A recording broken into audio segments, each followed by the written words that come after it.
Le 894, Monsieur Davy.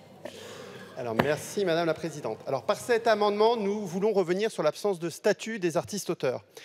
Commandé par le ministre de la Culture en 2019, le rapport Racine était très attendu par les artistes-auteurs.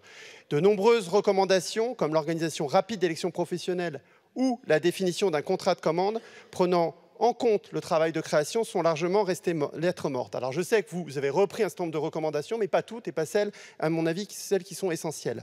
D'ailleurs, dans une tribune publiée en avril 2021, des artistes écrivaient « Comme un mauvais roman qui nous tombe des mains, comme une série qu'on abandonne à force de banalité, de répétition et d'incohérence, la politique du gouvernement en matière d'art et de culture semble régie par un seul principe, susciter de grands espoirs pour les décevoir presque immédiatement. » Alors aujourd'hui, les artistes-auteurs ne bénéficient ni d'un statut, ni d'une protection sociale, ni de représentants élus. Il faut absolument organiser des élections professionnelles pour que les artistes-auteurs aient le droit à un dialogue social.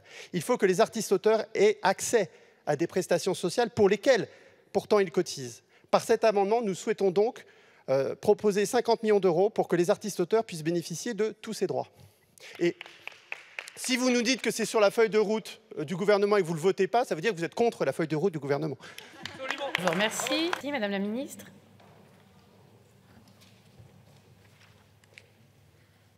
Madame la Présidente, Monsieur le député, oui, le plan artiste-auteur a démarré en réalité sous Franck Riester, s'est poursuivi avec Roselyne Bachelot et nous continuons, depuis que j'ai été nommée ministre, à le porter.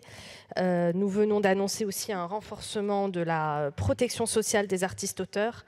Nous continuons les travaux aussi de soutien aux discussions entre les auteurs et les éditeurs dans le domaine du livre. Nous avons mis en place un protocole pour la rémunération des dédicaces des auteurs de BD, par exemple, dans les festivals.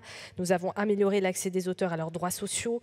Et pendant la crise sanitaire, ce sont 474 millions qui ont été versés aux auteurs. Et nous poursuivons la politique de soutien aux auteurs dans tous les domaines, parce que artiste-auteur, c'est un terme très réducteur finalement qui englobe des réalités très différentes selon si on est scénographe, photographe, plasticien, auteur de livres ou de bandes dessinées, etc.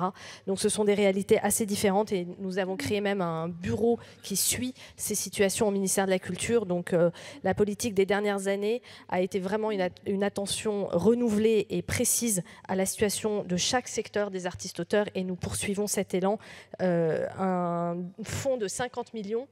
Je ne vois pas sur quoi vous le metteriez, d'ailleurs, en termes de budget, ne me semble pas nécessaire. Donc, avis défavorable du gouvernement. Je vous remercie. Monsieur Davy.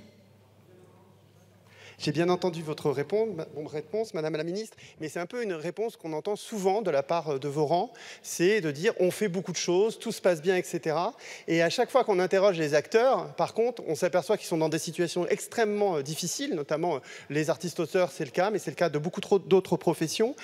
Pour les artistes-auteurs, imaginez par exemple les photographes qui sont entre deux statuts, vous l'avez dit, c'est relativement compliqué, qui ont des problèmes avec l'URSSAF pour la partie pigiste. Donc il y a énormément de chantiers à faire et on entend à chaque fois, quand on interroge les acteurs, les syndicalistes, etc., ils vivent de plus en plus mal et c'est de plus en plus dur et quand on vous entend, tout va bien, Madame la Marquise. Donc moi, on a l'impression que vous ne vivez pas dans le même monde que ceux qui subissent en fait ces politiques. Donc je vous ai posé quand même deux questions claires et franches. C'était est-ce qu'il y aura des élections professionnelles pour que les artistes-auteurs aient droit à un dialogue social et notamment sur la hausse des rémunérations, et est-ce que enfin on ouvre un grand chantier pour que les prestations sociales pour les artistes-auteurs et pour lesquels souvent ils cotisent soient mieux organisées, parce que pour l'instant c'est réellement pas vraiment à la hauteur.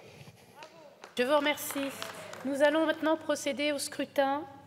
Je vous remercie de bien vouloir regagner vos places sur cet amendement 894 qui a obtenu un double avis défavorable de la Commission et du gouvernement. Le scrutin est ouvert. Le scrutin est clos. Résultat du scrutin. Votant 77, exprimé 77, majorité 39, pour 42, contre 35. L'Assemblée nationale a adopté.